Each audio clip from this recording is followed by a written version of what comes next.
Makinig sa drama ni Jimbo at Sheena. Pag-usapan ang problema ng pamilya. Pwedeng magjowa, pwedeng mag-asawa. Malungkot, masaya, halika dito ka. Dadamayan ka namin, sabihin mo sa amin. Kami na ang bahala, pag-usapan yan natin. Masusolusyonan natin problema mo. Kaya sabihin mo sa amin ang lahat ng problema mo. Same pero iba! Hanggang oras natin, 5:26 na. At ako, kamusta naman ang lahat dyan na nakaready ng umuwi? Hello Okay, naman sa mga bangga natin na nagtutuhog-tuhog din. Nagtutuwag-tuwag na nakakainggit kasi Sarap. wala kasing umihinto dito sa atin eh. Kaya nga, kasi mukha daw mga rich people yung mga nandito eh. Mukha lang. Wala, kala nyo may pera. Wala pa kami pera ngayon ay. Ay nako, pero kahit na walang pera, basta't nakikita ang glow sa iyong face. Patingin nga yung glow. Ayan, yung glow na pilet. Ay! Minsan ganun yung kailangan ka lang magmaskara, di ba? Para kunwari masaya ka, kunwari okay ka naman. Yari, may pera ka. Ganun. Oo, di ba? Yari, wala kang problema sa bahay. Correct, pero yung totoo, lahat na ng loaning app, nagamit mo na.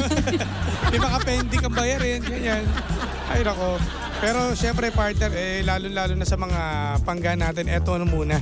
Meron tayong balita sa ating mga kaastig natin Ayan dyan. na, mga kaastig. Eto ng paraan para ikaw ay maging mayaman. Oh, Diba? eto na talaga. Kaya sa mga kaastig natin, handa na ba kayo? For the next level po ng saya sa paborito nyong sports. Aba, eto na yon ha. Paniguradong enjoy ang bawat laro mo sa pinakamalupit na sports betting platform ngayon sa Arena Plus, Uy, partner. bongga. Ibang klase yan. Ikaw ba naman? Puro sikat ng endorsers na astig sa larangan ng basketball. Si Scotty Thompson from the Barangay Ginebra, San Miguel of PBA. At syempre kasama pa rin ang phenomenal film and basketball star na si Jordan Clarkson from the Utah Jazz of NBA. Ayun, at hindi lang yung partner dahil meron din po tayong Arena Plus official jingle na talagang mapapasayaw ka. Alam mo ba yun? Oh, ano yan? Halina sa Arena by Glock 9. Sample naman dyan. Sample na natin. Sige, pasok. Sa Arena Plus.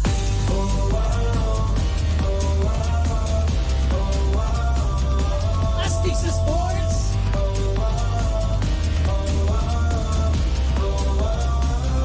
Astig sa sports! Uy, pero ha?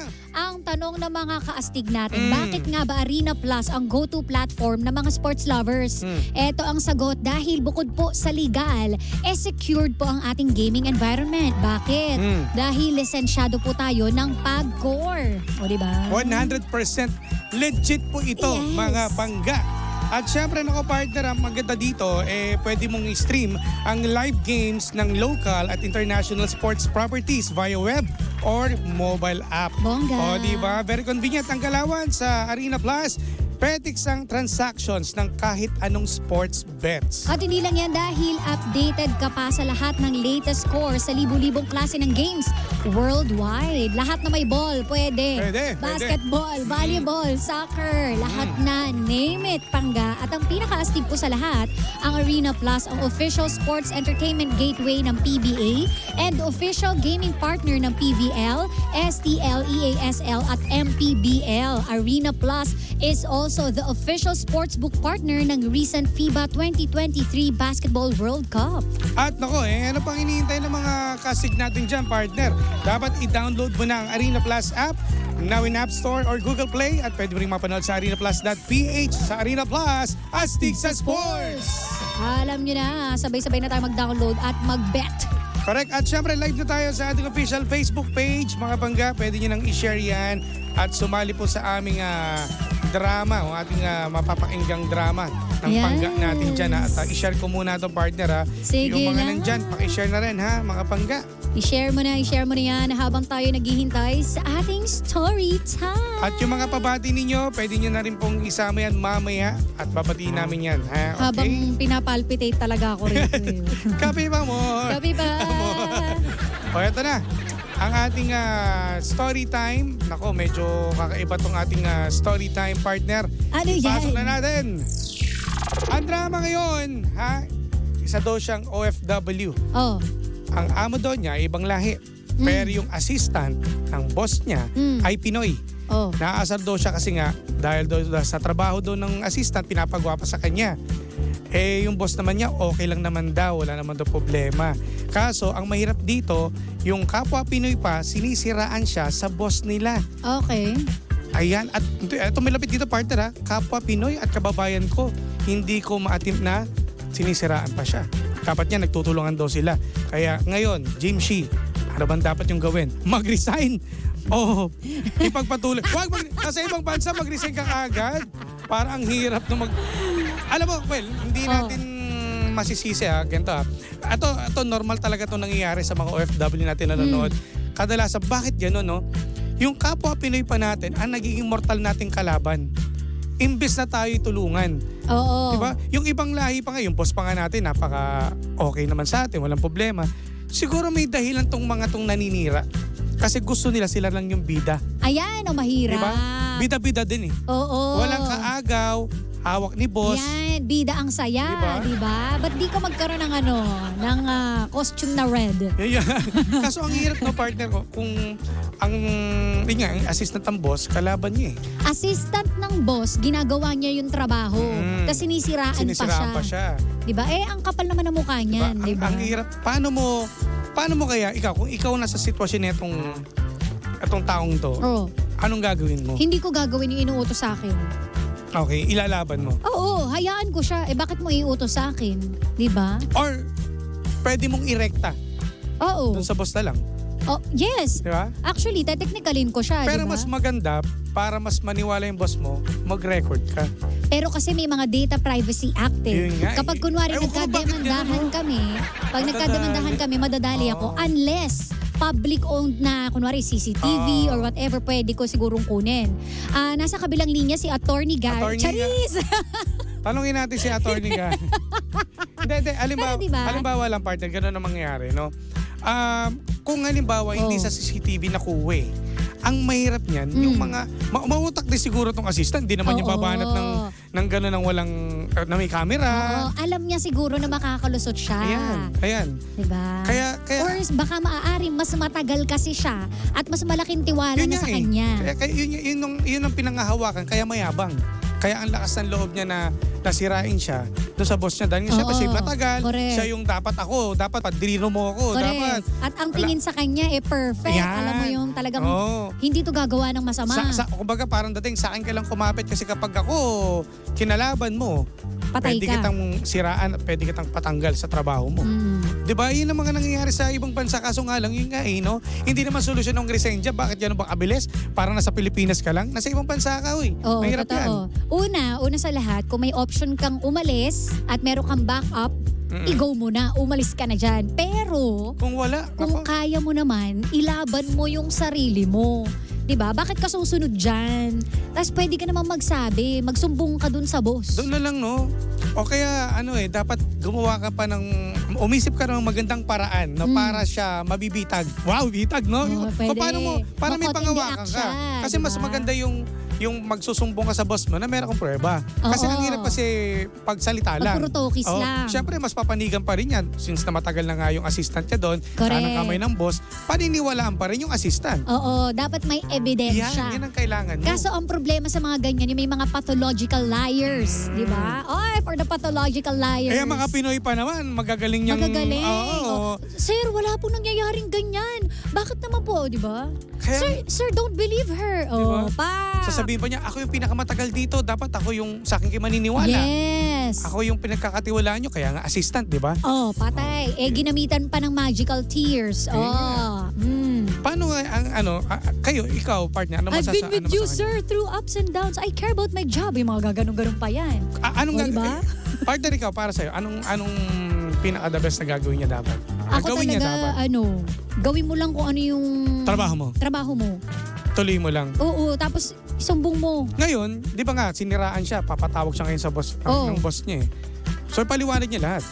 Kung papatawag ka ng boss mo, sabihin mo naman lahat ng mga rason. Yes. At tanungin mo na rin kung paano niya sinabi nung nanira sa'yo sa kanya. Kasi Correct. syempre harapan tayo. Yun, Harapan tayo. Ganun lang, harapan. Oo. Kasi ang hirap kasi ng one-on-one lang kayo eh. Kasi Pasa-pasa para pa. mangyari kasi one-sided. Totoo, Kasi oo. mapapakinggan mo lang yung side ko. Correct. Pero yung side nung nagsabi sa'yo, nagsumbong sa'yo, iba rin yung pinaniniwalaan mo. Magkaharap-harap kayo. Totoo. Ed, alam mo, kung hindi ka man manalo at nalo pa rin yung sinungaling na naninira sa'yo, edi hayaan mo. Sino bang hindi makakatulog sa gabi? Siya. Alam mo yung mga ganyan tao eh, sanay na, alam mo partner, yun ang kinaka-yamot ko. Kasi karamihan kasi talaga, hindi lang sa lahat, sa buong mundo no, na may Pinoy na nagiging boss, kadalasan kasi dyan partner, sila pa yung sumisira. Ewan Diba? ko bakit, ano ba yung rason? Bakit di nyo nalang tulungan? Naaawa ko sa mga Pinoy. Alam mo, lahat naman tayo nakipagsapalaran sa ibang Totoo. bansa para lang magkaroon tayo ng kaperahan at pambigay sa ating sa buhay ng ating mahal sa buhay. I mean, meron pang gastos yung ating yung pamilya Tsaka natin. yung homesickness Diba? pa, Oo. Jimbo. Kaso bakit gano'n, no? Dahil nga sa napakapangyarihan yung pera, dahil nga gagawin niya lahat, masira Maraming ka lang. nasisira ganun eh. sa pera. Ayaw matapakan. Kasi pag galing ang usapan dito, ayaw mo matapakan, Akin sisirain to. mo O, siya. diba? Yes. Pero alam mo sa sarili mo na mas magaling siya at may alam siya, di ba? Bakit Oo. hindi natin pagbigyan? Totoo. At saka ba't hindi tayo pwedeng sabay-sabay lang? Yun Diba? nga. Para naman tayong Pinoy, di ba? Pares naman kayong Ha? Kayong eto may mga sagot, partner. Eto na naman talaga si Ferson Sabi, consistency is the key. Just keep on doing your job and do it well. As the saying goes, you can't put a good talent down. Your goodness and greatness, yung galing mo will speak for itself. Para sa kasamahan mong abusado, as the saying goes, you can't put a bad man up, sabi. Siya din ang gagawa ng rason para bumagsak siya. Ignore him, he will fall eventually. Darating yung time. Ako naniniwala ako dyan. Pero, di ba, marami pa rin nagtatagumpay na mga manggagancho. Kaso nga lang sa paghihintay na hindi mo alam kung ilang taon, Yun lang. ilang buwan, di ba? Wala kang masasabi. Pero trabaho, gawin mo na lang, no? Gawin mo na lang. Kung may, Oo. may paninira, wag mo na lang pakinggan. Totoo. Gawin mo lang ang trabaho mo. Ito, sakit kasi ng ibang Pinoy. Hindi ko nilalahat po pero meron talagang mga taong inggitera at mapapel. At lakas ng loob niyan kasi iniisip niya na siya yung sa una. Kumbaga Siya yung siya na nauna. una. Mas mag-secret siya ng video. Yun nga mahirap kasi mag-secret ng video eh. Kasi kapag nilatag mo yan sa boss mo, pakakasuhan ka nung Data kaaway mo. Privacy Act. Oo. Para kung magkagipitan sa uli, may evidence ka, may ebidensya ka. Evidence.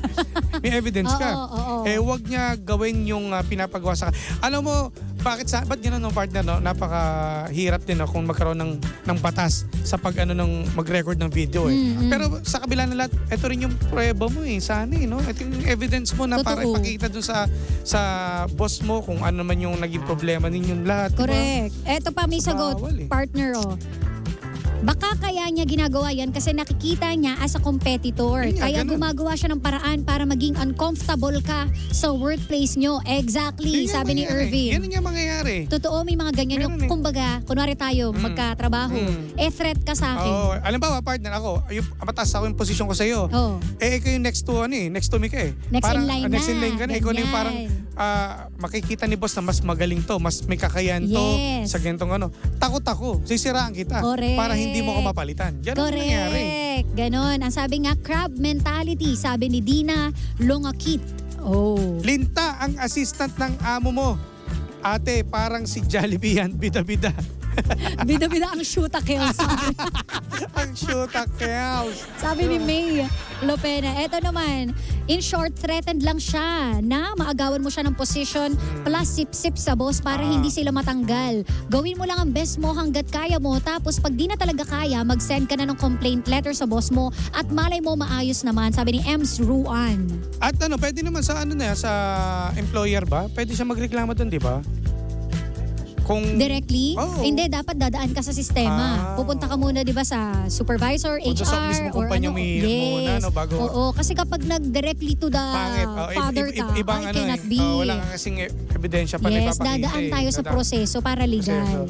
Well, eto naman, huwag ka mag-resign. Ipakita mo lang yung trabaho mo. Sabi ni Ate LB. Tama naman. Eto, sabi, minsan ang pagiging sip-sip sa trabaho, lahat magiging kaaway niya. Higher position kasi ang dahilan, sabi Yun ni nga. Darwin Rosel. Lahat naman ganyan ang nangyayari sa isang kumpanya. 'di ba? Lahat pangarap na maging mataas ang posisyon. Yes, totoo naman talaga yun. Pero hindi ka gagawa ng masamang hindi para manira. gawain. Ba't di mo daanin sa legal na lang, 'di ba? Kung halimbawa, kung karapat dapat ka sa posisyon, ibigay mo na yung kasama mo, ibigay mo na yung posisyon na yun para sa kanya. Huwag mo lang siraan. Totoo. Kasi mali mo, alam mo dito, isang kumpanya kayo eh. 'Di ba? Kapag umunlad yung isa, lahat yan damay. 'Di ba? Ba't ka natatakot sa posisyon mo? Correct. Eh, part ka pa rin ng company. At saka una sa lahat, kung magaling ka talaga, bakit threat sa'yo yung kasamahan mo? 'Di ba? Diba? Yun eh. Kung magaling ka, magtiwala ka sa sarili mo, kahit maraming bago, hindi ka matatakot kasi magaling ka, diba? Tama. At para sa company nyo yan. Correct. Dahil ang boss nyo rin, syempre, ang matutuwa sa inyo kapag magaling kayo, di ba, nagagawa nyo ng mga isang trabaho nyo. Totoo. Lagyan mo ng, lagyan mo ng bangs. Parang Jollibee yan eh. Bida. Bida. Sabi rito, partner, ang sarap chrome pala ni ate. Sabi ni May. Ay nako, totoo naman. Yun na lang. Oy, magkape raw tayo, sabi ni Jason. Oo, Uy, Jason, tara na, alam mo na, magkape ha? tayo. Basta ganito mga pangga, no? Ate, wag mo na pansinin. Totoo. Gawin mo na yung trabaho mo. Kasi hindi ka naman maalis sa trabaho hanggat wala kang ginagawang masama. Totoo. Diba? Yun na lang isipin mo, huwag kang gagawa ng ikakasira mo. Correct. Gawin mo lang ng tama yung trabaho mo. Oo, sa hulit-huli, prinsipyo pa rin, di ba? Ang maiiwan sa'yo, yung dignidad mo. At kung siya, masama man ginagawa niya, siya yun, bahala siya sa buhay niya. Ano na lang yan, darating din yung time na yung karma, mararanasan niya. True. Huwag mo Kala na mo, patulan na. Alright. may araw ka din. ang bottom line na ito, huwag kang mag-resign, ituloy mo lang. Yan. At huwag Trabaho kang mo. magnanakaw. Huwag kang magnanakaw, ikakasira mo. Huwag kang scammer, gano'n. Ay nako, naalala ko si Lola Curbs. Ano to, di ko na kasi naabot ang mga pinag-uusapan ninyo, sorry. Ano Okay lang, naman, Alicia, yan naman. pinapatawad ka namin. Okay yan. Bukas, agahan mo ha. Marami ang gawain ng naninira. gift na lang. Anyways, ayan, maraming salamat ate at ingat ka dyan, no? Yung mga OFW natin dyan na ganyan ang naranasan, laban lang nga. Yun nga lang yung sinasabi natin eh. Alright, salamat. In fairness sa mga nagko-comment ha. Alam mo, dapat ganito kayo lagi. Gina G. Alright, huwag niyo kalimutan na i-like at i-follow ang aming Facebook page sa akin pa DJ Jimbo. Sa At partner. sa akin, Sheena1067. At dahil dyan, panibagong drama na naman ang hindi natin nasolusyonan pero ating napag-usapan. Kaya masasabi ng Jim si Jan ay, anong drama mo? Yo, maraming salamat po sa lahat na nag-comment. And may babatiin ka ba ba, partner? Wala na, okay na. Nabati na naman ang salamat sa mga panggapo natin na nakatutok at syempre yung mga timbahay. Salamat. Goodbye, Pangga! Susunod na The Monarch of Philippine Radio. Walang iba kundi si Kuya Chico! Susunod na yan.